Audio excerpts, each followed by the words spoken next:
Hello, hello, hello, and welcome to the Leen Show, episode 20 of the Leen Show. One more Damn. episode and we can have a drink, you know? Hey, we really should. Well, I guess we drank on the last episode, kind of. But dang, I didn't even realize it was 20. That's fun. Yeah, what 19-year-old doesn't drink a little bit, you know? Yeah. It's Definitely. frowned upon by the law, but it's something that it's a reality of the world, you know, isn't it? So we took like what 2 breaks throughout the entire time of filming this podcast. Once when I was in Europe, and then once over Thanksgiving holiday because we had a little snafu. But 20 divided by 4 is 5, right? Yeah. So we've been doing this for 5 months, which is actually really crazy to think about. Like, it doesn't feel like it's been that long. Like, 20 episodes, like, that's a pretty big accomplishment.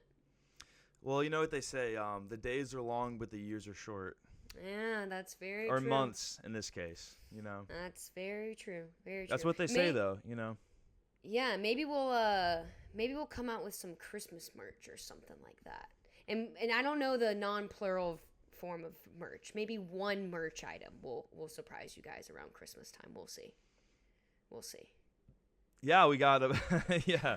We're going to start our Christmas 2023 marketing campaign on November 29th. We're going to, you know, we don't have merch. We have no not aspirations to do merch. Of course we do, but no plans, you know, no actual like no Zoom meetings have taken place. None. But guys, expect some Christmas 2023 merch from us. Yeah. Yeah, I just dropped that without warning to Lee. So yeah, It's just very ambitious. It's not that I don't like. I would love to do it. It's just, you know, like it's like oh my God, we have to save Christmas and it's November 29th. Yeah. You know, we have no time to waste. We gotta go. It's gonna be here before we know it, though. I mean, Friday is December 1st, and it's basically Christmas on Friday. Like, that's the mindset that I'm in. Like, we're getting close. It's gonna creep up on us. So we'll surprise everybody with our Christmas money. Everybody gets Christmas money. Everybody gets Christmas money, even if it's $20 from your great grandmother. Everybody gets Christmas money. Or they give Christmas money, which offsets the Christmas money they get, and then you're in an a never-ending cycle of Christmas money. You're zeroed out. Well, guys, we have a great show planned for you today. A lot of news that I want to talk about. A lot of news, like a lot of takes. You know, like I know we're recording like 4 days after the last time we recorded, but in the last 4 days, I've got quite a few takes that I've just been bubbling inside of me that I really want to get out. Cool. And one of those is about the Matt Rife situation, who recently played in Pensacola. Did you know that? Oh no, I didn't know that. Played. Yeah. Performed. He talked. What do you know? Yeah. He did. He went. You know, he put on his best African American accent and went like, "Y'all bitches be crazy." Like, dude. I'll be out there on Tinder. Y'all bitches be crazy. That's my Matt Rife impression. So that was really good. What did he play at the Sanger? He did. Yeah. Now you got me saying it. He performed at the Sanger. The last time I saw a comedian at the Sanger was Jerry Seinfeld, I think in like 2018 or 2019. It was actually pretty cool. That's why Jerry Seinfeld came to Pensacola, Florida. I didn't even know that. He did. That's crazy. He did, and I saw it with like a friend and our mom, a friend that I'm not super close with anymore. Not like that came out. It's fine. Really weird, but happen. It's not. Anyway, that came out really weird. It's not even anything like that. She just doesn't live in the same place as me anymore. Definitely excited to talk about Matt Rife. For a variety of reasons. I mean, we're going to get a little bit into cancel culture. We're going to get a little bit into plastic surgery drama. I love that. Yes. Yeah, yes. Everyone loves plastic surgery drama, especially when people try to deny it or they get like so offended that someone could possibly claim that they had plastic surgery. So just to start off, I'll just give a little bit, and we can tag team this, of course, but in my opinion, as a woman, there's just something about Matt Rife that I just absolutely hate. And, like, you guys know that I'm a troll on here. And Sam, like, gets on to me for trolling Matt Rife specifically. Like, I'll be laying in bed, like, facing my side of the bed, sleep mask on. And I'll hear that dude's voice. And I literally turn over and I'm like, turn that shit off. And Sam gets pretty mad. 'Cause it's a thing I do where I try and actually control what he watches on TikTok. So like he'll be scrolling through TikTok and I'll be sitting next to him. I'm like, next, scroll. That's healthy. Next. And he's like, this is my freaking TikTok. Like if I want to watch this whole video, like I'm going to watch it. And I'll be sitting there like, nope, next, scroll. So that's what I do to Matt Rife. I mean, I haven't seen enough of his comedy to like make a call on whether I think he's actually funny or not. But I'm going to lean on the side of no, that I don't think I would find him actually funny. Would I laugh every now and then? Sure. But I don't think he's for me. I didn't watch his special. Sam asked me if I wanted to. I said immediately no. And now he's gotten himself in a, would you call it a whoopsie? Not really. We'll talk about it. We'll get into it. I mean, like, you know, I was going to talk about something else. We can do that later. Now, we might as well just do it now, you know, from that intro. Doesn't matter. We might as well just do it now. So Matt Rife put out, let me just be factually correct. Let me see one thing. Is that the name of it? Oh my god. Yeah, it's like the name of his special is so dumb. Yeah. So Matt Rife put out a Netflix special about 2 weeks ago, and it was pretty controversial. I would say, I think it immediately got shit because people didn't like it. And then even more so, like they didn't like it and they dogpiled it and they decided like, yeah, you know, we hate this. So then they found the most offensive joke in the special, which is actually pretty early on. And they like kind of dogpiled that, said, you know, this is not what we want. That's too far. We don't like that. Went very far on social media to like post the clip and be like, guys, reply in the comments if this is the most fucked up thing you've ever seen in your life. Right. And then a bunch of like 14-year-olds with like anime profile pictures are like, that's fucked up, you know? Yeah. A bunch of Taylor Swift fan accounts just started commenting, being like, guys, honestly though, like, this isn't about Taylor, but like Matt Rife doesn't deserve to have a microphone ever in front of him for the rest of his life, you know? Yeah, like it's a lot of like the same crowd. Yeah, the trolls really united on this one, and like I'm not a Matt Rife fan, so I don't want to be like, oh, defend Matt Rife, but like it just really wasn't that offensive. Like it's not that the joke wasn't offensive. It's that it didn't warrant that type of response. And, like, the flood of just, like, drama and, like, the plastic surgery stuff that's just come up around it, like, I just find hilarious. And, like, it also sucks at the same time for, like, a younger comedian. I mean, he's not that young, though. Like, I think I found this out the other day. I don't think he's that young. I think he's in his, like, 30s or something like that. Absolutely. No, he's, like, 24. He's 24? Wait, are you sure? Yeah. Matt Rife age. So maybe I was thinking of someone else. There was someone else that I Googled that I was like, damn, that person is not as young. He's 28. That's basically 30. Okay. I mean, that's fine. I thought he was younger than that. That's basically I'll take, 30. you know, yeah, we can make that argument. So basically what happened was Lee teed it up. He made a domestic violence joke, I'll say the joke. Do you want me to say it? Yeah. You know the joke, don't you? Yeah, but say it for the audience.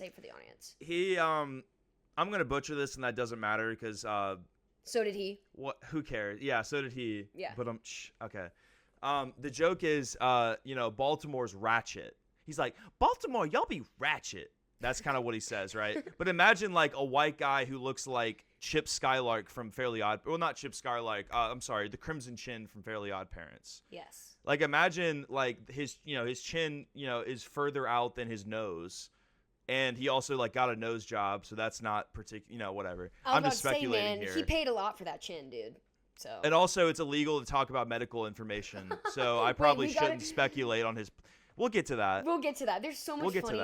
There's so much. This guy's such an idiot. But sorry, continue. Yeah. So the joke is Baltimore is ratchet, and it's so ratchet that he's only been there once. But when he went there, he went to a restaurant, and the hostess at the restaurant had a black eye, and the joke is like, oh, you probably got beat up, but like maybe if you could cook better, you wouldn't have the black eye. That's the joke, right? Right. By the way, the hostess doesn't cook the food at the restaurant. Right. So that's not immediately, it's like, man, okay, right? Yeah. And then it's also like, I mean, it's not the worst structured joke in the world, but it's like, Whatever. Yeah. I would say in general, the problem is not that joke. It's every other joke around it, because I watched the special and, I mean, I wasn't impressed. It's Not fine. surprised. Yeah. No, it's very pandering. I think like if you're in an audience, and especially like if probably if you're in my situation, because one of the things also is Matt Rife doesn't have a lot of male fans. Not a ton of them. That's what people say. I feel like that's almost fake news, though, just like contributing to his persona of like the most attractive man on the planet. Like, he literally is not.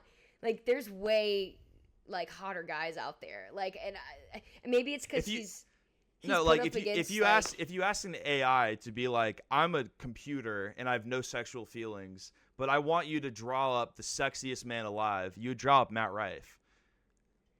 But like, he's not actually. Is that not a bad take? For the TikTok generation, sure. Like, but I would say I feel like old people would draw someone like George Clooney or something like that. Like, I feel like it's a generational thing. Like, he's a very creation of what TikTok's standard of being hot for a guy now is, in my opinion. It's more that he's almost like, his sliders are almost like they're like past max out, where it's weird. Yeah.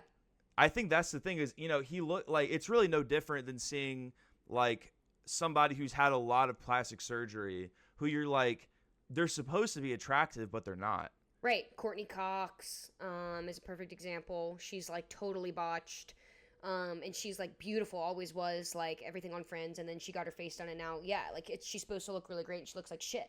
I mean, even Jennifer Aniston, like, she still looks good because she's Jennifer Aniston, but her, like, you can tell, it's like when you see her, even on the morning show, it's like, damn, like, the plastic surgery just doesn't look like what it's supposed to look like. But so back to the domestic violence joke. A, like Lee said, it really wasn't that well of a structured joke. B, like, it wasn't that offensive. Like, I guess it's like when you take the entire, like, world of comedy and all of the comedians that are famous right now and all of the things that they've said and will say in the future, that really wasn't that offensive. Like, it's kind of crazy that, like, and I don't think that he's actually canceled. I think that's just like tabloids being like, Matt Rife's canceled. He's not actually canceled. And Louis C.K. has proved that. You know what I mean? Like, Louis C.K. literally was like canceled for real and like fully came back to life, like, as a comedian, is like still doing shit, and I'll get to that. But like, Matt Rife isn't even close to being canceled, and the joke really wasn't that bad.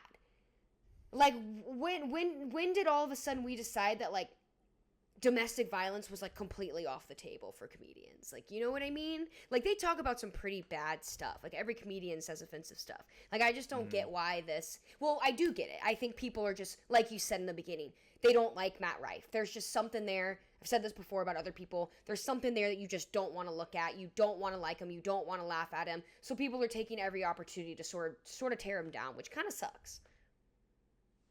I mean, it's also kind of part to, like, there's a very classic rule just in life where, like, if you're likable, you can get away with a lot of things, right? So true. It's just like, this really has nothing to do. This would be a very quick tangent, but like, there's a pretty famous YouTuber. His name's Freddie Wong, and he started Rocket Jump, which is like a YouTube channel. They were really one of the first YouTube channels in like the late 2000s, early 2010s to have like professional level looking stuff, but it was just purely made on the internet. Because there's a bunch of USC film students who were like, we don't want to be directors. We don't want to work for like the production companies. We're going to do our own thing. Well, they had a podcast that I used to listen to, and they told a story one time about when they were in USC film school. There's this, I think it might be annual, might be every semester, something like that, where, all of the film students, and I mean, like, USC film school, big deal, right? Steven Spielberg goes and speaks there. Christopher Nolan. Yeah. Scorsese, think of like a big that's like the pipeline to get to Hollywood is USC Film School. That's the one.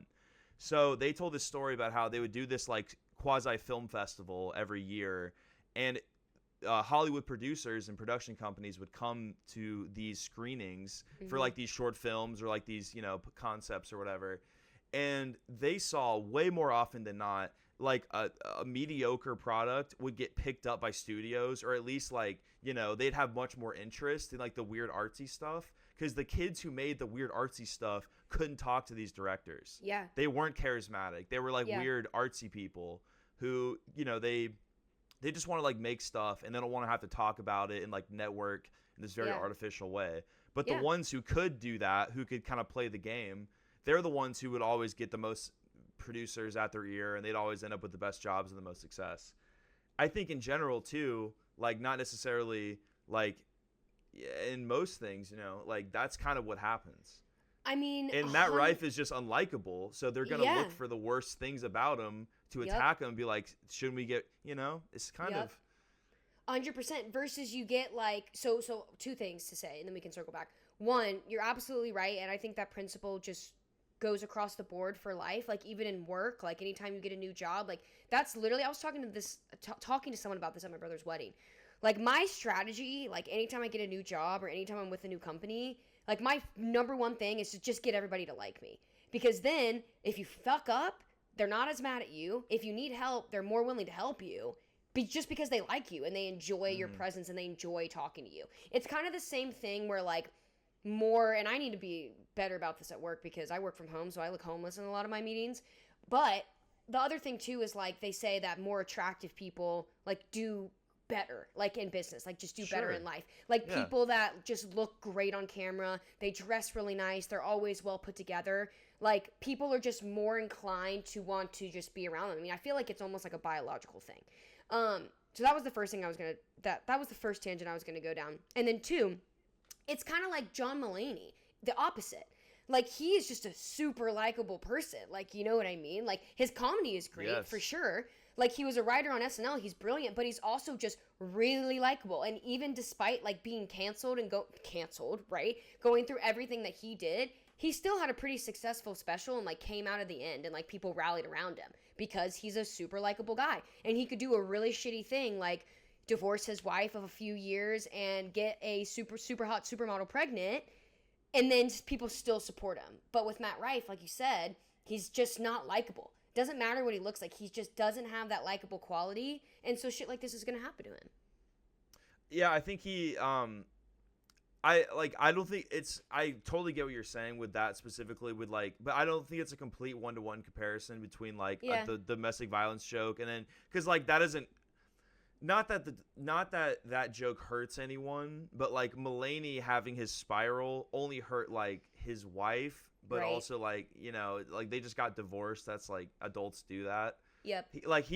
His spiral, like, you know, he didn't commit domestic violence during that spiral and then come back. Not that it's the same thing at all. It's just like a little different. I totally get what you're saying though.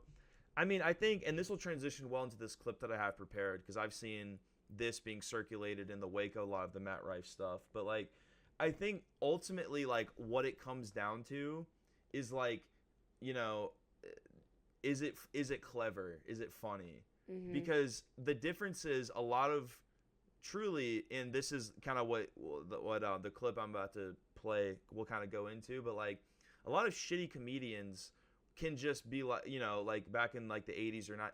So I'll say this joke because I just thought of it. I'm going to bleep what I actually say. Okay. Because I'm going to say the word for you for shock value, but I'm not whatever.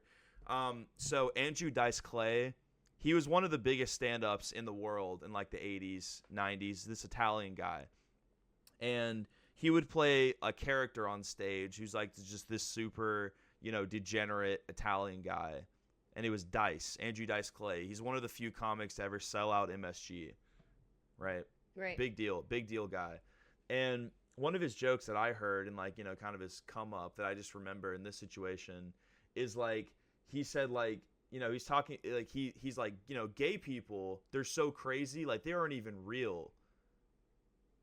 They're from Fagatron. That was his joke. Right. He's like they're not even real. They're from blank. Yeah. And it was just, and it killed, right? Yeah. But it's just like you can't. There's no like the only joke there is like, dude, gay people, dude, hilarious, right? Right. Those weirdos. Which like we've kind of progressed to a point where it's like, oh, that's not, you know, you have to evolve with the times a little bit, right? Yeah. And so I think that's just the example I thought of, but in general, a lot of not very clever people will just rely on shock value as a joke and be like, oh shit, he said the R word. Like, that's hilarious. But also, like, a hilarious comic can say it like once or twice and get away with it because obviously there's no ill intent. Yeah. And also, like, it's clever and they say it in a certain way. I think Shane Gillis says it once. I think he does. I think he drops an R-bomb in his latest, whatever. And that's like one of the most successful specials of the year. Right. Like, it's a great special. Yeah, and I'm glad you said that. That's literally like it also, and I'm not going to go too far down this path, but it really depends on what type of comedy that you're into. Everybody has different types of comedy that they're into. Yeah. But someone that can find a balance between what you just said, being clever and also saying outlandish things that people think but are too scared to say out loud is like the perfect combination. Like, that's Ricky Gervais for me. Like, he is insanely clever. Good example. Insanely clever, but he says the R word all the time. He just posted a clip on Instagram where he's saying the R word and in the same joke making fun of a childhood cancer patient. And I'll talk about that whenever we get to the whole cancel culture piece of this that I wanted to get to. But yeah, I mean, Ricky Gervais is one of my favorite comedians. Louis C.K., same thing. Insanely smart, insanely clever, but also drops really offensive curse words and what are they called? Not slangs. Slurs. Yeah, slurs. Ethnic slurs. So let me play this clip real quick before we continue even more. Let's do it. So this is from Anthony Jeselnik, who is also a very famous, really funny comedian. So he was on Theo Von's podcast. This is a while ago. I think this was posted October 20th. But in general, like it got circulated a lot this week. Comics now, it's like almost the point is to get in trouble. It's like, why are you giving me shit? I'm a comic. I'm allowed to say whatever I want. That's wrong as far as I'm concerned. Art. Oh, wait, say it again so I don't miss it. People think like, oh, as a comic, your job is to get in trouble. And so, but they don't want to get yelled at. It's like, it's okay to make people mad, but they don't want any pushback.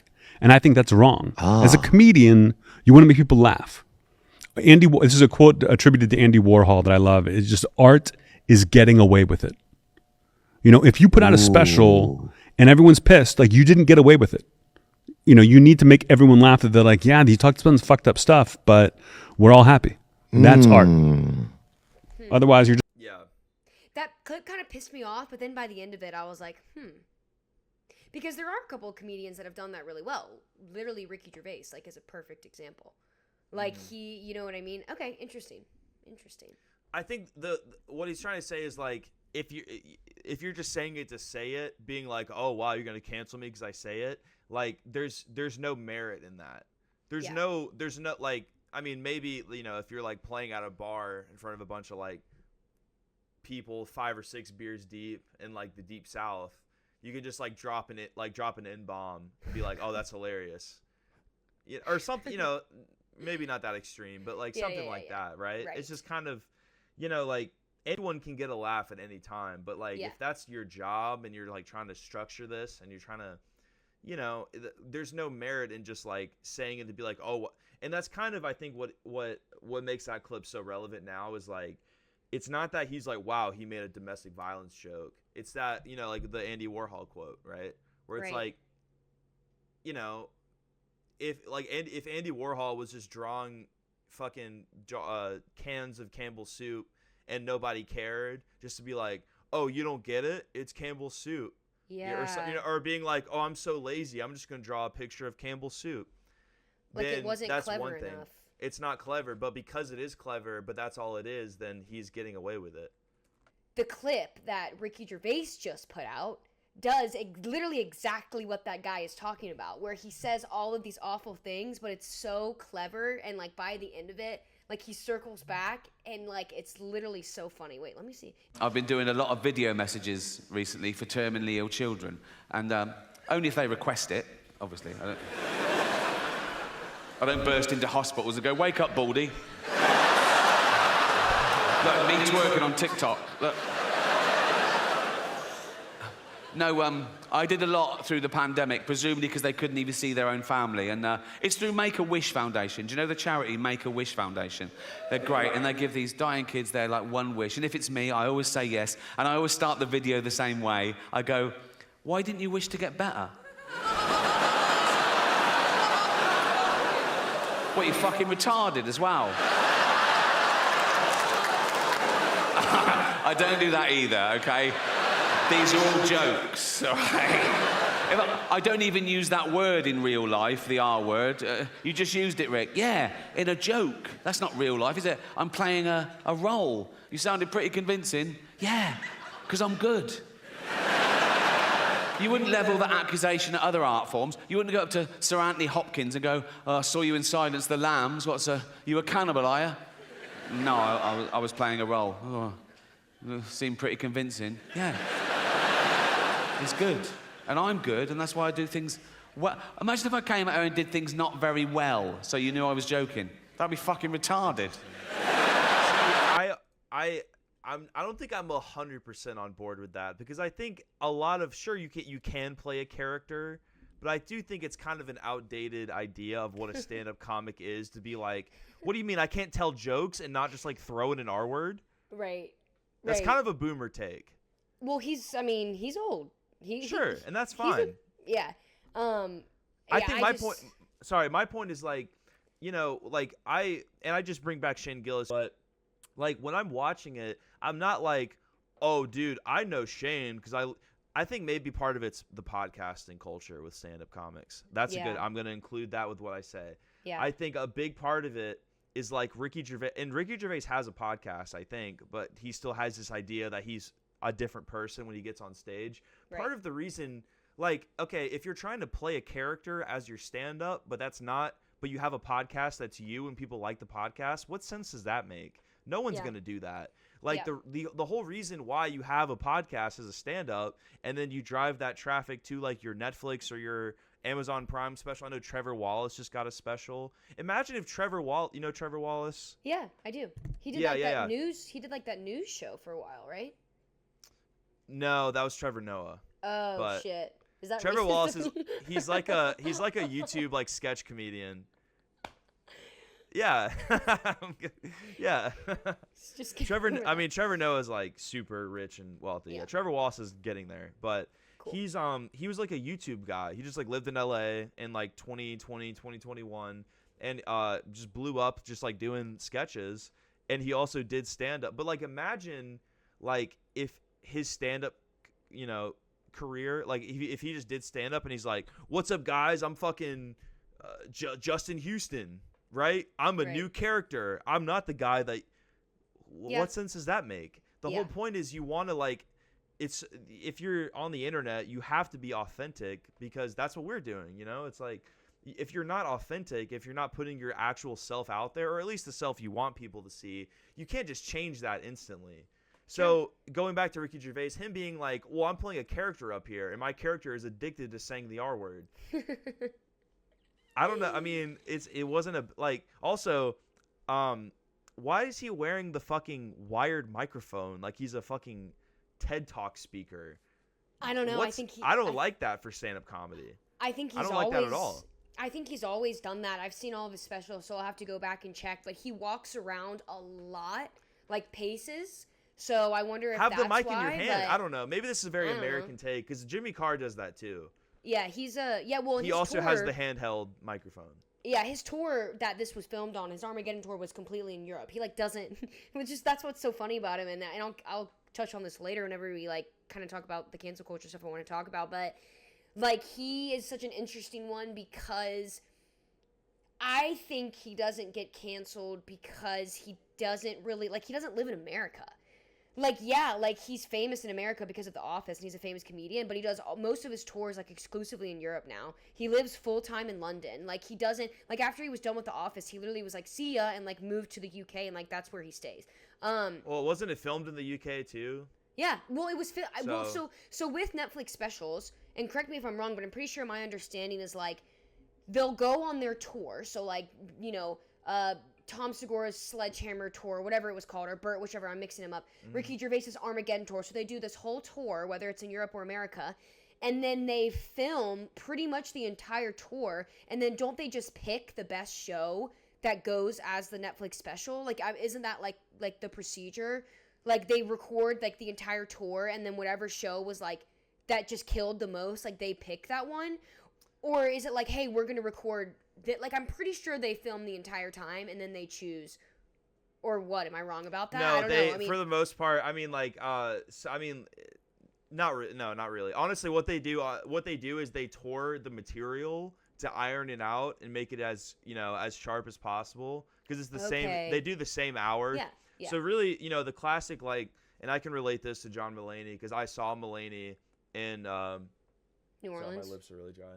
In November of 21, and his Netflix special came out like the summer of 23, but it was the same hour for the most part. It wasn't the exact same hour that I saw. That's kind of like why you see stand-up comics, because it's going to be slightly different.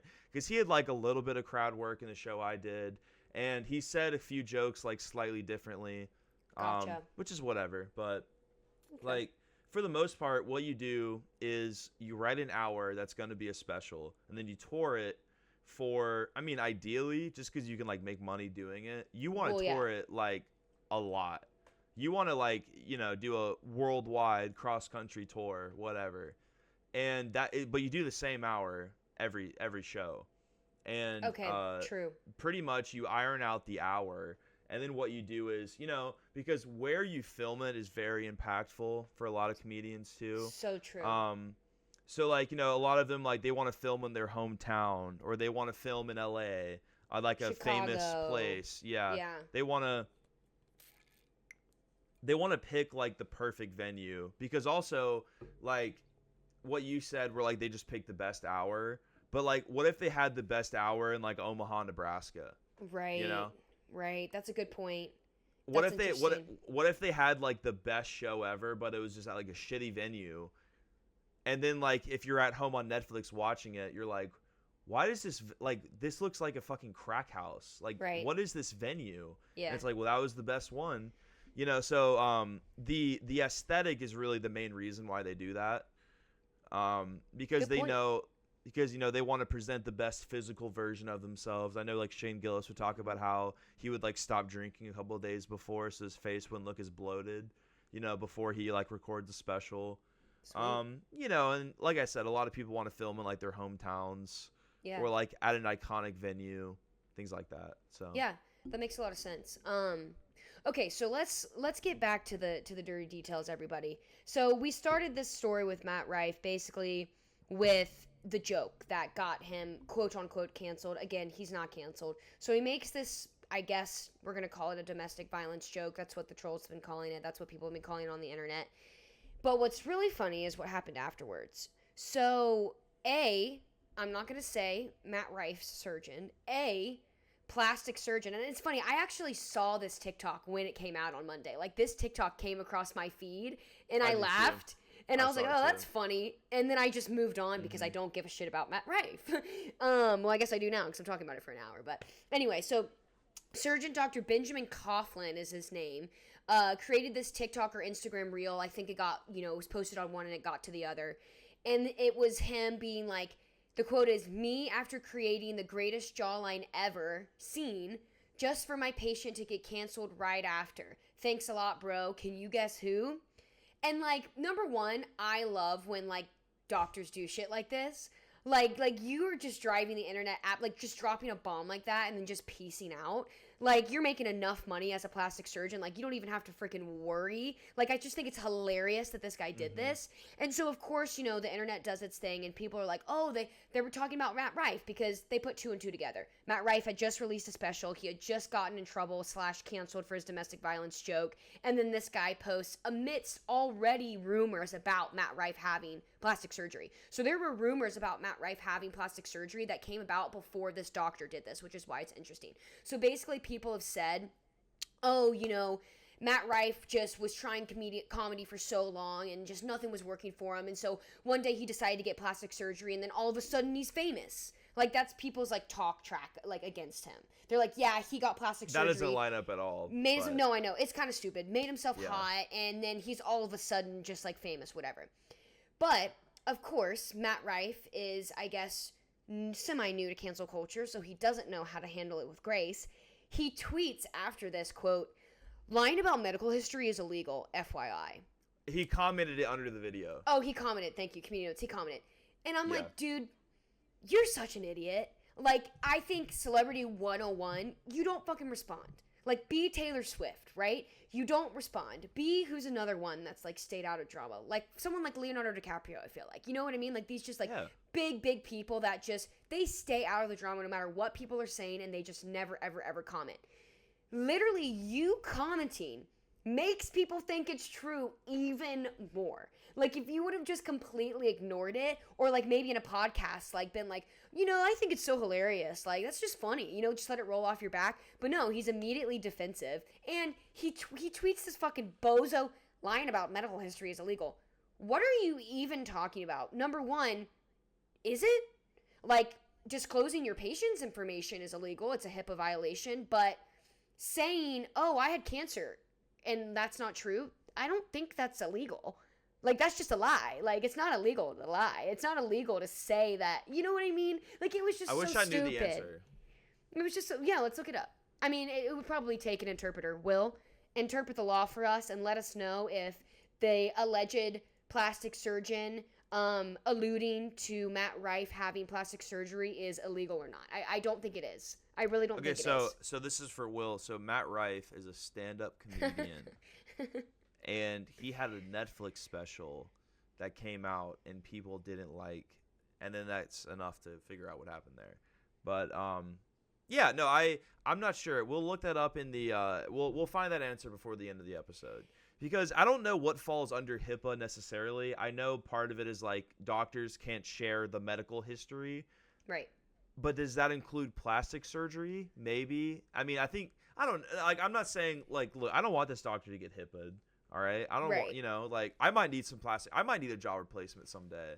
Right. I might need some buccal fat removal done to my face. Sure. I don't know what my future entails, so, you know, I don't want to annoy this guy.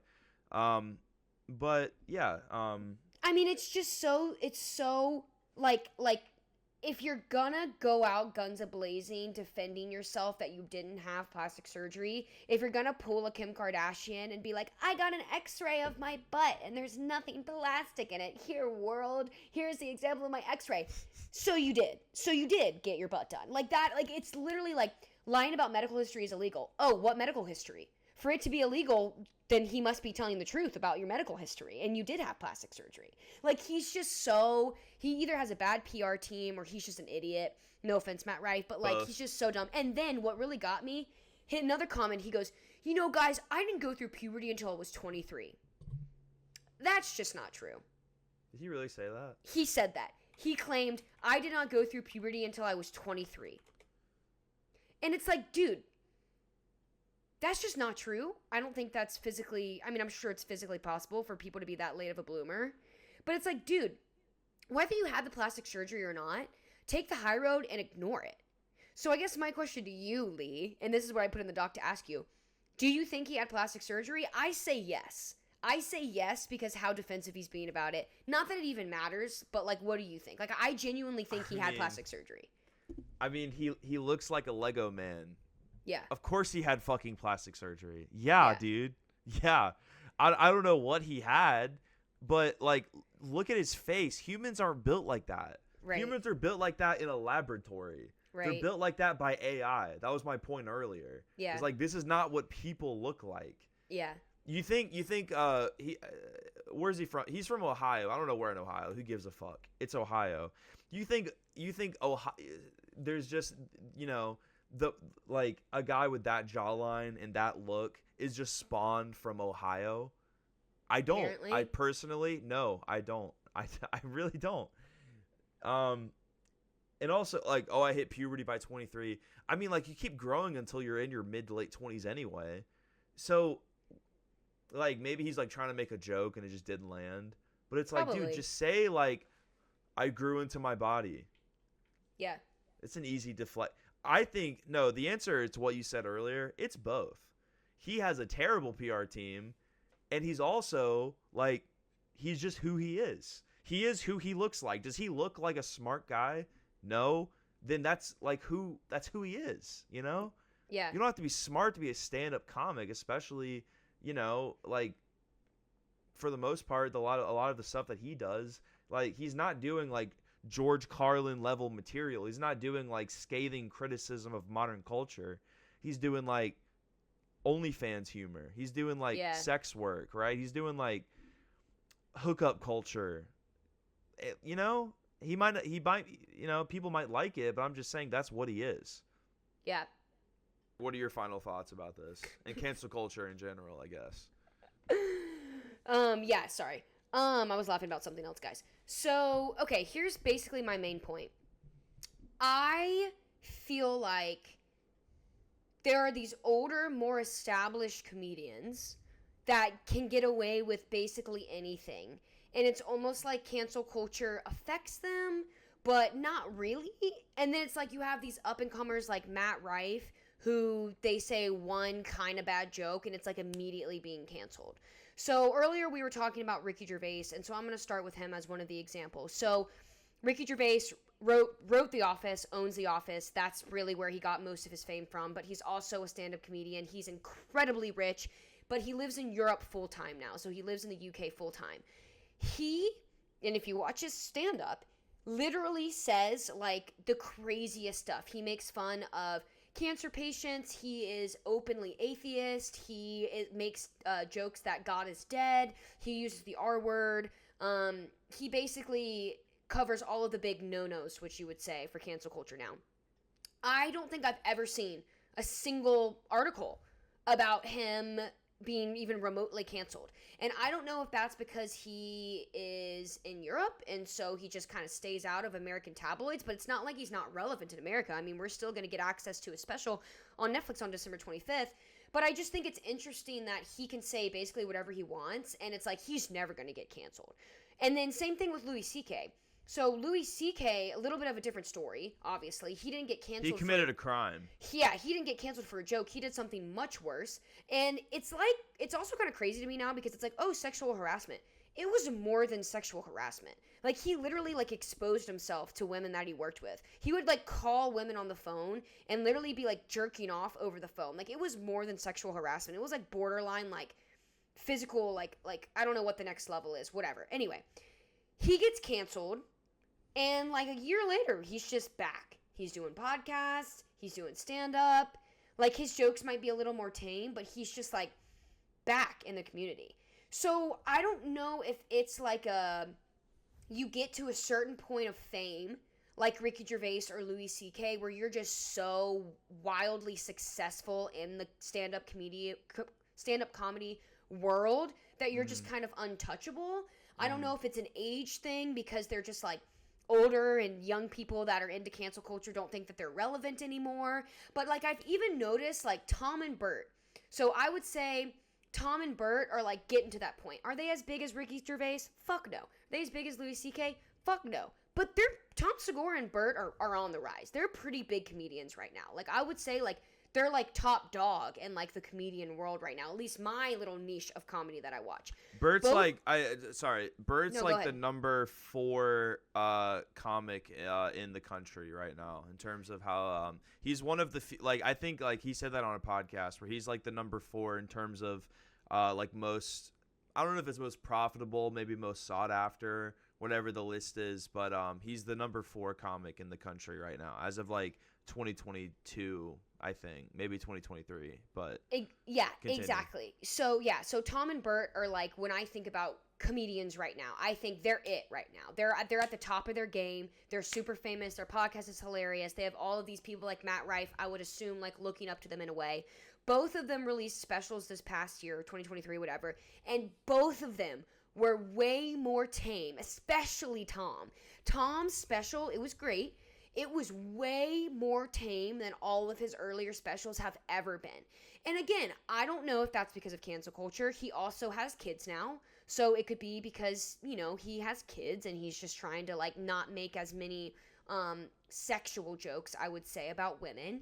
But it's like, I don't know. I just think it's interesting that someone like Matt Rife gets semi-canceled so quickly, so easily over a joke that's not even that bad. But then you have people like Ricky Gervais who's using the R word left and right, and he's literally untouchable. So I just wanted to get your opinion. Do you want to know the that. difference? Like, there's one difference yeah, that I see very clearly. I do. I was letting you talk because I wanted to, like, you know, for you to explain your point. But the thing is, honestly, it's a difference of fan bases. That's all it is. Okay, elaborate. Because one thing with the internet, for better or worse, and just like also, I mean, Ricky Gervais goes kind of before the internet, so again, this is a little bit of an age thing. Like his fans are going to be older because he's older and they've seen him do it for so long. But for the most part, I mean, it comes down to like your fan base. Is like your fan base is a specific part of the internet. And for the most part, you're not going to like have your entire fan base be people who view a certain way or like view things a certain way. But for the most part, you cultivate an audience based on the material that you put out. So if you're like, I mean, the easy example is like, if I made right-wing political content, who would be my audience? It would be Republicans, probably like 95%. That's an easy example. 95% Republicans. But in the same way, like if you're Matt Rife and your content is very Gen Z focused, it's very female focused, I would say. A lot of jokes about like hookup culture and like him going on dates, girls doing stuff to him, stuff about, young culture, then you're going to captivate a very young, probably progressive audience. And then if you also turn around and be like, cancel culture, fuck that shit, like I'm gonna make domestic violence jokes and I'm gonna do this or whatever, then you're not really catering to that audience. And the same thing, Ricky Gervais, like if you're someone who would get offended by a joke, why would you be a fan of Ricky Gervais and really care? Facts. So why true. would you care? It's like, that's the point.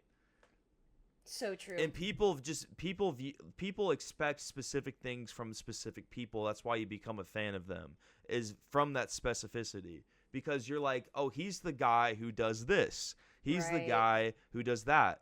And then when they completely go against that, then you're like, well, what the fuck was that? And it's the same reaction as opposed to like, like if there's somebody that you watch, like an influencer or YouTuber or something, and then they all of a sudden just start making completely different content that you don't really like that much, just way different from where they started, then it's like, well, this isn't what I was expecting.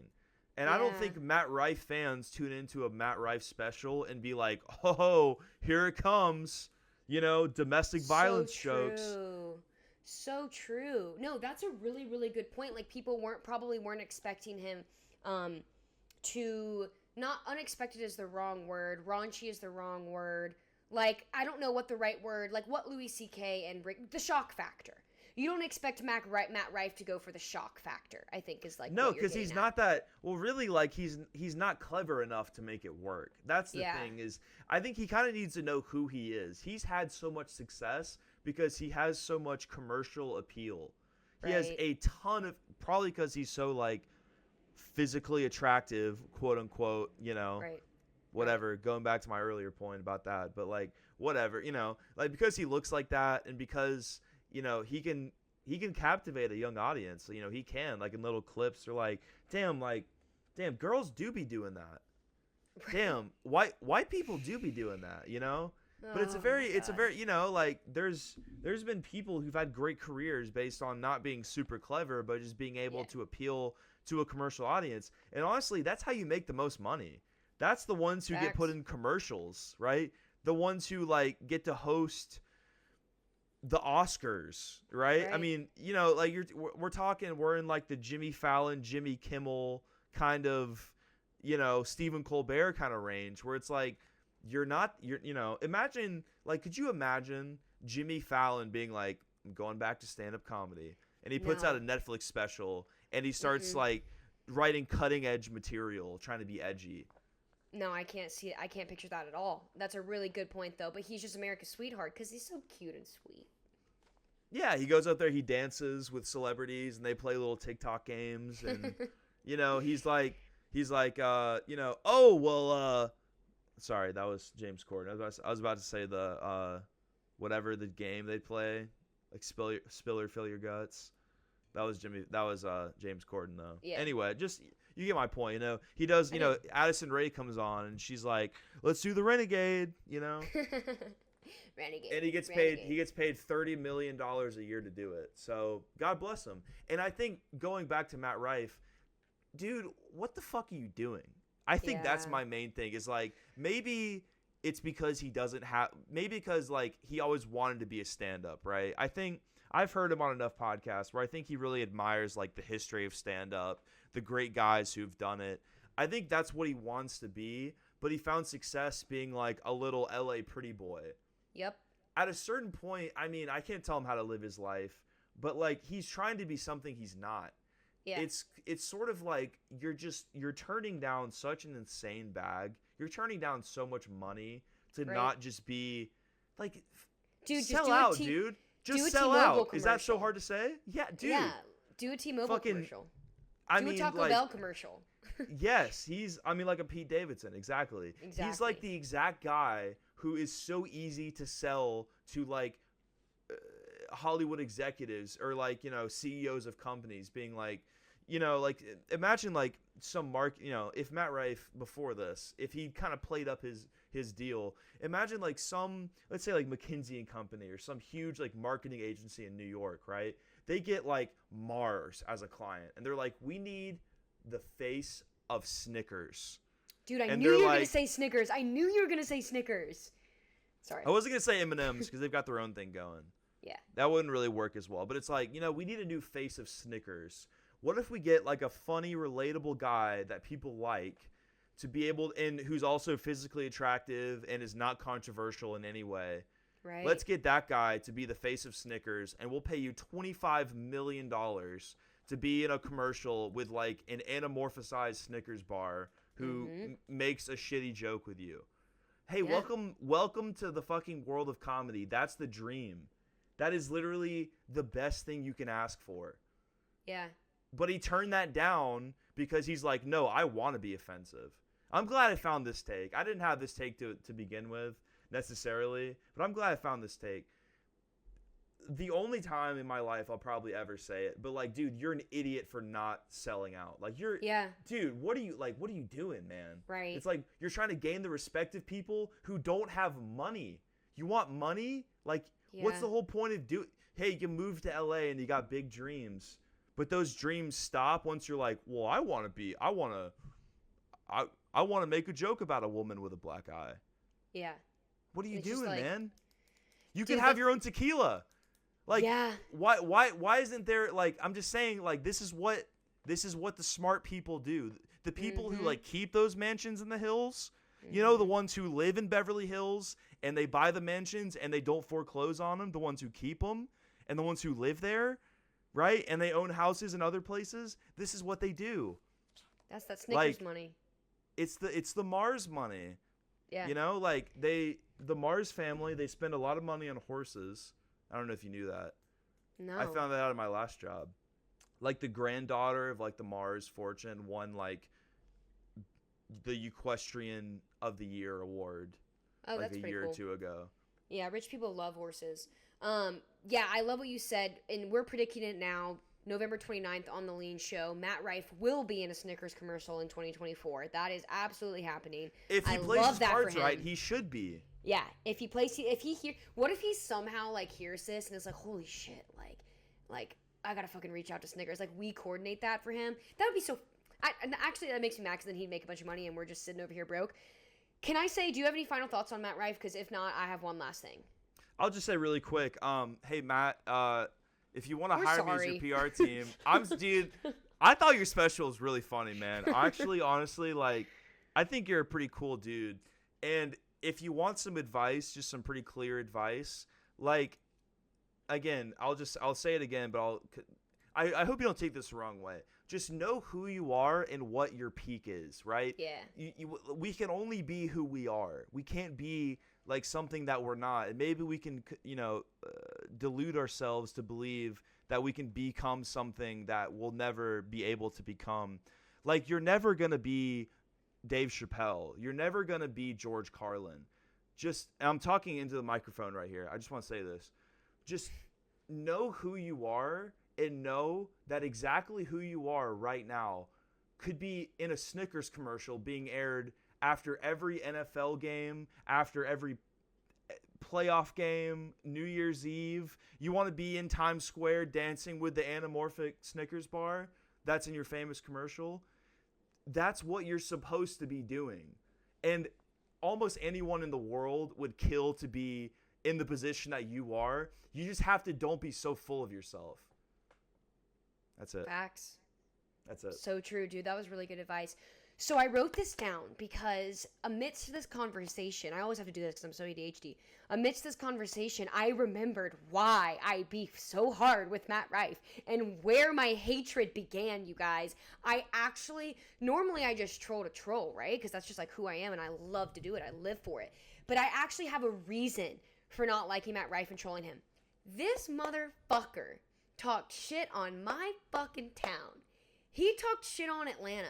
And again, classic Matt Rife, the most stupidest fucking shit. He gets on TikTok and he's like, oh my freaking God. I just had a show in Atlanta. Like, get me out of this fucking hellhole. I freaking hate Atlanta. And I'm thinking, man, dude, I mean, there's things I hate about Atlanta too, but like, what happened? I'm thinking he got harassed by a homeless person. I'm thinking his limousine got stuck in 3 hours of traffic on 285. I'm thinking, what does this man say? He goes, yeah, there's freaking nowhere to eat around here, man. It's 7 o'clock. Every single restaurant's closed. Right, Matt Rife. Right. You're in Atlanta, Georgia, and every single restaurant is closed at 7. Yeah. What are you effing talking about? And it got me I'm like heated right now. I don't know why, but it got me so pissed off. I was like, you fucking suck, you're an idiot, and I'm gonna hate you forever. And that's where all of my like dislike toward him came from, and I guess I bottled it up and I hid it away, but I remembered it and I just opened the bottle, so fuck you, Matt Rife. Sorry, that's where I'm gonna end it. Should we just end it there? This is gonna be really rough if I do become his new PR manager. That's gonna be rough. So my co-host, let's just get it out in the air now. She said a couple of things about you. No, honestly, I think that's fine because if I ever met Matt Rife in person, the first thing I would say is, dude, what the fuck? Like, why would you say that about Atlanta? Like, where were you? Like, I literally want to know, where were you staying? Like, were you in Alpharetta? Like, where were you staying in Atlanta where every single restaurant, and I'm a fan of hyperbole, so I get it, but every single restaurant was closed at 7? Really? On a Friday night? Really? In Atlanta? Really? Like, that's basically like saying that about, like, New York. Like, if you walk around the city of Atlanta, like, it's a city. Like, that's literally like being like, yeah, I hate New York because the restaurants just, like, they all close at 7.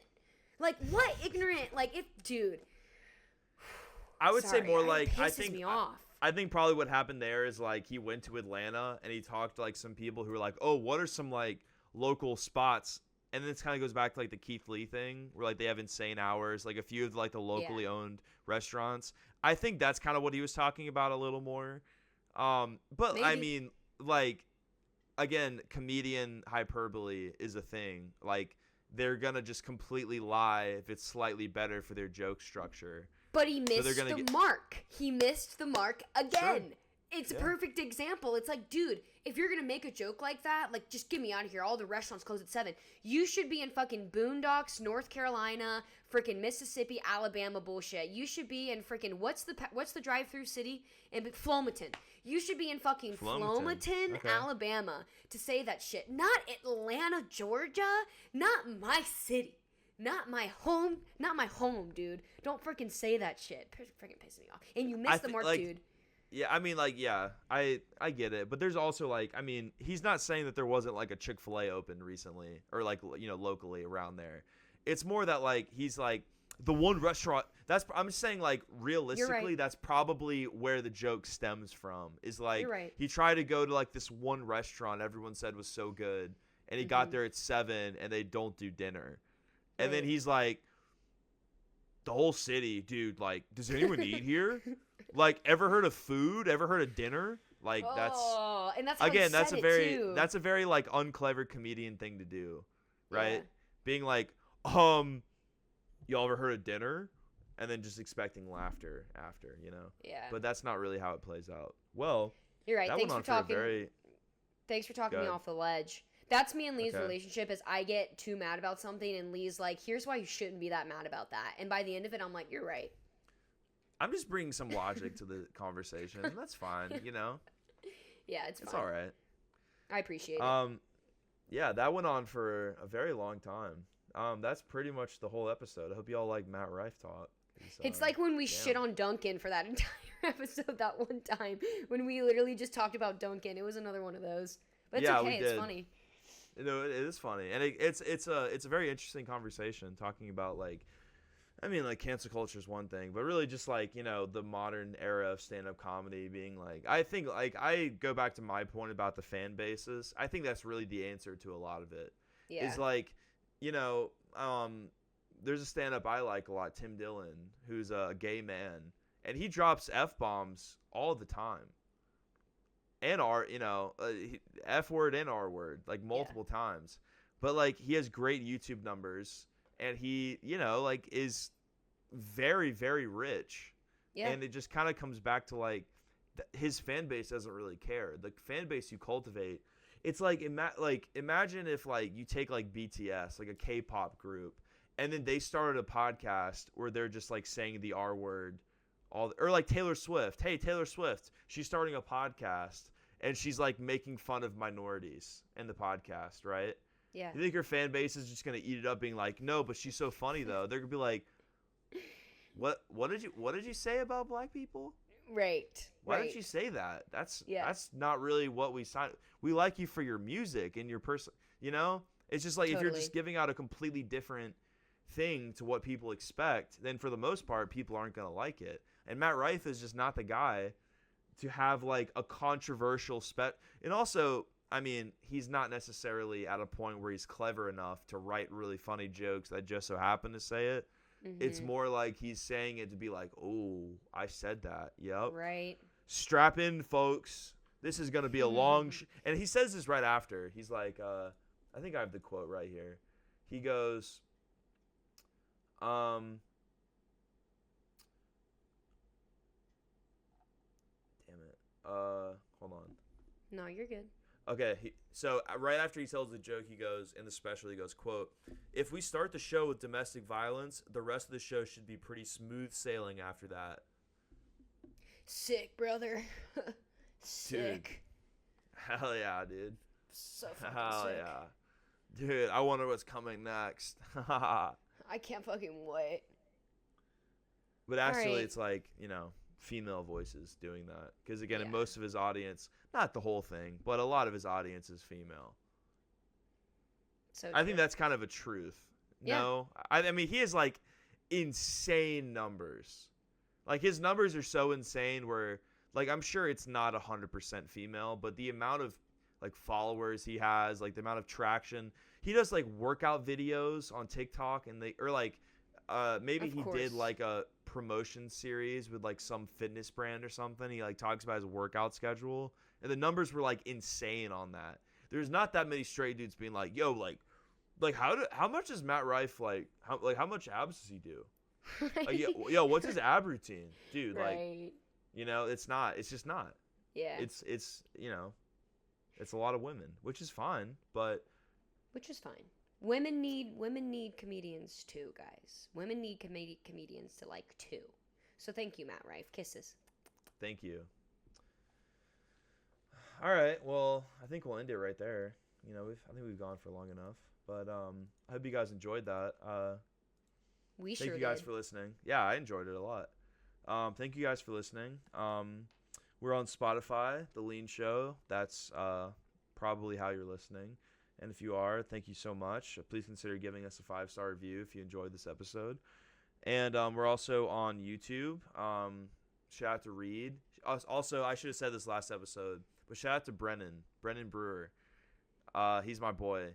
He's a listener of the podcast, and he approached me like we knew each other, and he was like, "Dude, what's up?" And I felt really bad because I didn't know who he was. I know Brennan. Shout out, I felt Brennan. bad. Yeah, shout out Brennan. I told him I'd give him a shout out in the last episode, and I didn't. But now he's getting one. So shout out Brennan.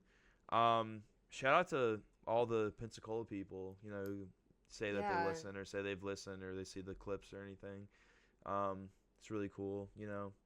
We're doing our best out here. It's not always the best it could be, but we're doing our best. Yeah. And I care more about what, like, people that know me think than, like, what the randoms think. So, thanks to all of the Pensacola people. We love you guys. Each Yeah, and every one absolutely. of you. Absolutely. We're also on Instagram and TikTok. The Leen Show. Please give us a follow. And thank you to Glazed Eyes for letting us use their single "Way Down" as our intro-outro song on Spotify. Almost said YouTube. Leen Show Idol coming soon. Yes, Round slay! I 2. can't wait. Round I 2. can't wait. Yeah.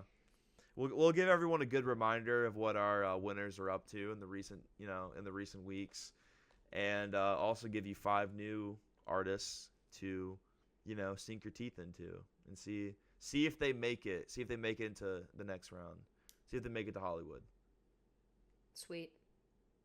All right. Well, that's all I have to say. Kathleen, any final thoughts? Nope, that's it. Y'all have a great week. Have a great week. Have a great December, Christmas, New Year's coming up. Just remember to spend a little time outside. At least in Florida, for me, this may be a Florida response, but all those times in like May, June, July, where you couldn't even step outside because it was so hot, even in Atlanta.